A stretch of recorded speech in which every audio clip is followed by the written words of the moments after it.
Call of Duty's had some rough launches, but Black Ops 7 is definitely up there as among the worst. The player base on Steam here doesn't speak to a huge amount of interest for this Call of Duty compared to, say, like Battlefield 6, which is still drawing in hundreds of thousands of players.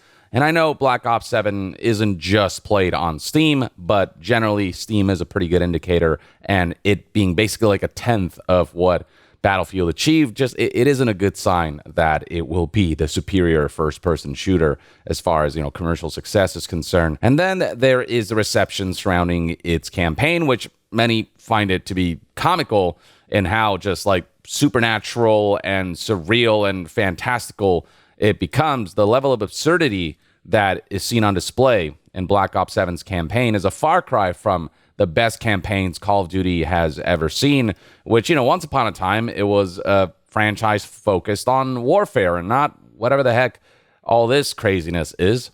And so this has been something that's garnered a lot of attention online, and not the good kind. It's been all kinds of negative reception, a lot of mockery, and a lot of people just not particularly hopeful for the future of Call of Duty if this is the direction that they're headed in, with some calling this scene in particular basically like a playable skibbity toilet video, which is actually a pretty apt description. But yeah, commentary after commentary basically bogged down to Call of Duty fans believing this is among the worst, if not the worst, Call of Duty campaign they've ever played. And Modern Warfare 3's campaign exists, by the way.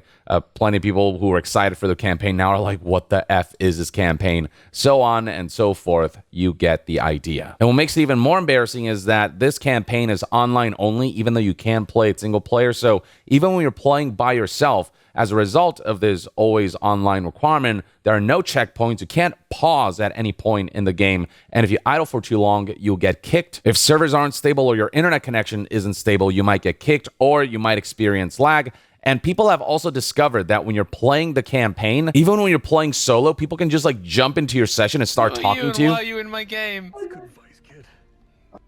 I don't know, man. People are just randomly meeting each other even when they're playing solo because of this always online connectivity requirement. Goro Majima? Is that you? Why are you in my game? I don't know who you people are! But yeah, since its launch, Black Ops 7 has been the internet's laughingstock. But as if all that wasn't enough, things get even more embarrassing, with Black Ops 7 being discovered to have disgracefully used AI for some of their artwork, generative AI that basically steals other people's art. This is something that was highlighted by Twitter users like Pirate Nation, who called out Black Ops 7 for using a large amount of AI-generated artwork across core assets, calling cards, posters, reward icons, instead of human-crafted art, despite being a major blockbuster title charging full price, and despite Activision Blizzard being one of the biggest, richest companies in the world, and with Call of Duty being one of the biggest franchises in the world. But yeah, one look at this and it's readily apparent that this is AI art. In particular, they clearly stole from the Ghibli art style, which has become really popular in the generative AI space. Just looking at this one dude's hands, you can see right here that he has 6 fingers. 1, 2, 3, 4, 5, 6. That's just one of the many ways you can easily tell there was no humans touching this stuff up. It was all AI generated and then just pushed without revisions, without human artists being at the forefront of this artwork. And this is something that's garnered a lot of backlash. Here's another Twitter user, Kume, saying, almost every single campaign and endgame calling card in Black Ops 7 is like Grok AI generated images. It is so insane. You can see right here 3.1 million views and over 53,000 likes. And the Ghibli generative AI being used in particular is something that has not gone unnoticed, with Kume saying they have fucking AI Ghibli calling cards for the campaign in Black Ops 7, man. This is so freaking funny. Also garnering millions of views and tens of thousands of likes. The amount of backlash has been so intense surrounding this issue, combined with the fact that Black Ops 7 just, in many ways, fell woefully short of Call of Duty fans' expectations. Activision had to issue a statement, especially on AI usage in Black Ops 7, and here's what they had to say, and it's just an absolute dogshit statement. Like so many around the world, we use a variety of digital tools, including AI tools, to empower and support our teams to create the best gaming experiences possible for our players. Our creative process continues to be led by the talented individuals in our studios.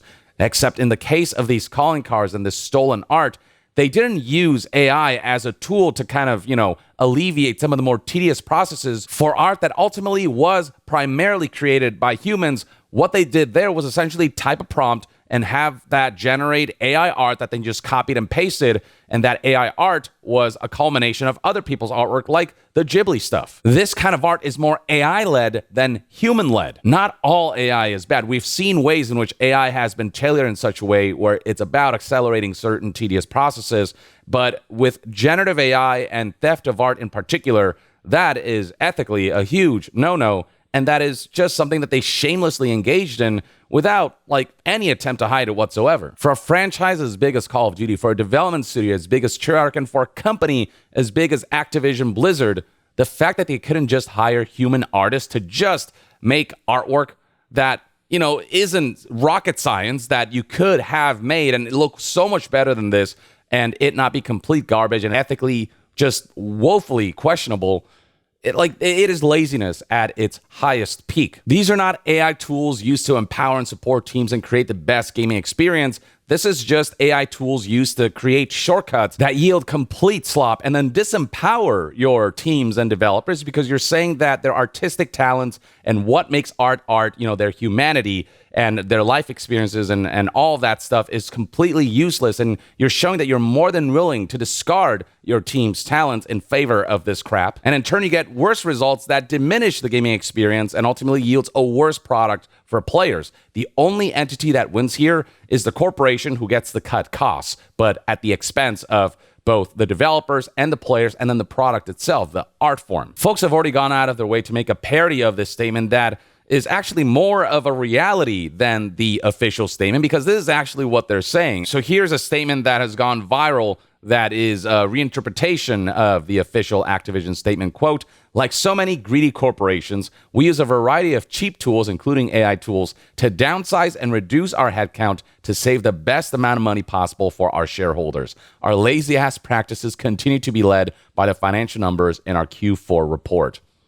I mean, where's the lie? But yeah, they couldn't even come up with a half-decent excuse, and it's no surprise that this stuff just flew by the radar, because Microsoft and Xbox, who are owners of Activision Blizzard, just, they're leaning full in on AI, and they want it to be something that becomes normalized because it's just so much cheaper, and corporations are looking for any ways to grow financially, to have as much profits as possible and have those profits grow over the course of their lifespan. An unsustainable model, because there's no such thing as infinite growth, but they will attempt to find any method possible, including creating cheap stuff through cheap tools that yield cheap results instead of utilizing artists that will create genuine art. Yeah, we're not even talking about the most complicated processes here. Any artist could be commissioned to make something that looks like this, but better and, not AI generated. And it wouldn't even make a dent in the finances of a company like Microsoft and Xbox and Activision Blizzard. Like, how cheap you have to be that rich and still not being able to pay that little for artists to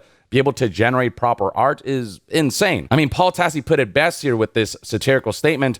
I mean, it's hard to afford artists if you're a small indie game like Chex Notes, Call of Duty. And then on top of that, for all their cost-cutting measures, they don't actually translate any of those savings to the consumers. It's all about the corporation keeping all of that money. Here's Jenna Bain, who said, "AI is used to offload the tedious work so devs can focus on the artistic side of things. AI will make games cheaper and faster to produce. But still, ultimately, it's still a $70 game. None of the savings are passed on to the consumers. It's about finding ways to charge more while also spending less, even if it means compromising the integrity of the art form, the integrity of the workers, and the integrity of the players." Yeah, Black Ops 7 is easily one of the most despised Call of Duty launches of all time, not only because it feels like they're so tone deaf when it comes to what Call of Duty fans want out of Call of Duty, but also a lot of just ethically extremely questionable practices. And so yeah, folks are flat out calling this genuinely one of the worst launches of a Black Ops game ever. Hell, one of the worst launches of a Call of Duty game ever, I'd say. And now we're getting to a point where we're even seeing journalists reach out to developers and trying to get in touch with them so they can get the full story of how all of this happened. Who greenlit this? What's going on behind the scenes? And how much is AI being pushed? And, what does this mean for the future of game development when AI isn't used as a tool to empower the artists, but rather the artists are being replaced for generative AI that yields utter slop? So yeah, this is the current state of Call of Duty. And it's one thing to be outshined by the competition. It's another to engage in such morally questionable practices that, it's impossible to support them and hope for the best for a company that is just so ethically like corrupt. On top of just completely misunderstanding Call of Duty and butchering its identity, they also engage in practices that highlight that they are just rotten at their core. And so yeah, Black Ops 7 being one of the worst Call of Duty launches, it's exactly what Call of Duty needs so that they can get a reality slap in the face and wake up to the fact that if they don't do better, not only in terms of content, but also their ethical practices, then yeah, Call of Duty will be outdone by Battlefield if Battlefield can keep that role going with what they do with Battlefield 6. And other shooters will kind of ascend and take the crown away from Call of Duty before it fades into just unceremonious obscurity. Or at the very least, that's one man's take. I'd love to hear what your thoughts and opinions are on this whole Call of Duty Black Ops 7 situation in the comments below. And to be further updated on all things gaming news, reviews, and discussions, stay tuned right here on Young Yeah. I'll see you guys next time. Young out.